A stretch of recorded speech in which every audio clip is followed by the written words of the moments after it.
We're tracking a renewed effort to find answers in the shooting death of the unarmed black man, Ahmaud Arbery. Two white men shot and killed him as he jogged in February, and they faced no charges for months. Now, the Georgia Bureau of Investigation is looking into how county prosecutors handled the case. Philip Holloway is a former assistant DA in Georgia and former police officer. And before we get into the developments, I do have this sound I want to play from Wanda Cooper Jones. This is Ahmaud Arbery's mother on how she's feeling about things today.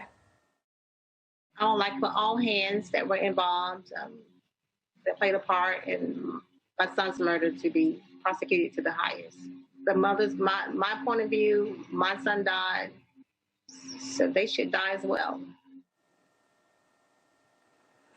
All right, so she obviously feels very strongly, and we now have this situation where the Georgia Bureau of Investigation is looking into what happened in the prosecutor's office at the time. What do you know about that?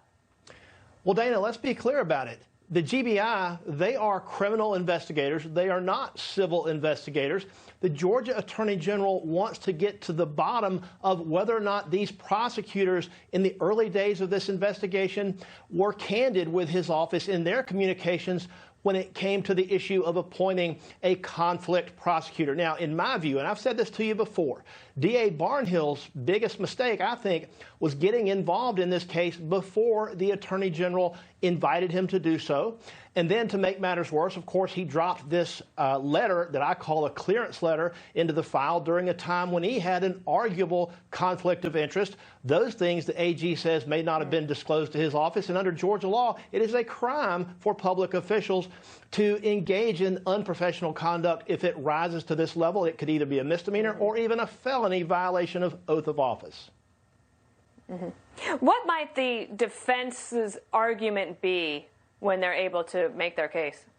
So any defense lawyer, I think, worth the cost of their business card, Dana, they're going to file right out of the gate a motion for immunity. That immunity motion is going to be based on Georgia law, which says if you are engaged in lawful self-defense, then you are immune from prosecution.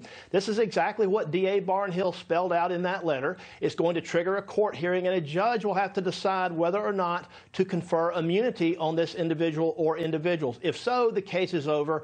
If not, the defense gets another crack at that apple. They can present it to a trial jury and ask a trial jury to acquit on the basis of lawful citizen's arrest and lawful self-defense if they can make out that case. Okay, you just mentioned citizen's arrest. How often is this used? I've never seen it before in my professional career, and I've been around the justice system since 1989. It's very seldom used. There are some cases, but Georgia doesn't exactly make it easy for citizens to engage in this. And when they do, if they have to use any force, it has to be objectively reasonable, much like police officers. So it's not something that's going to be an easy case to make.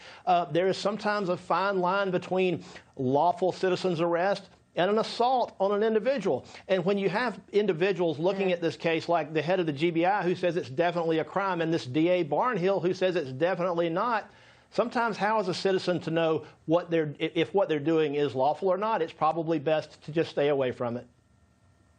Right. Philip Holloway, thank you so much. You bet. Let's bring in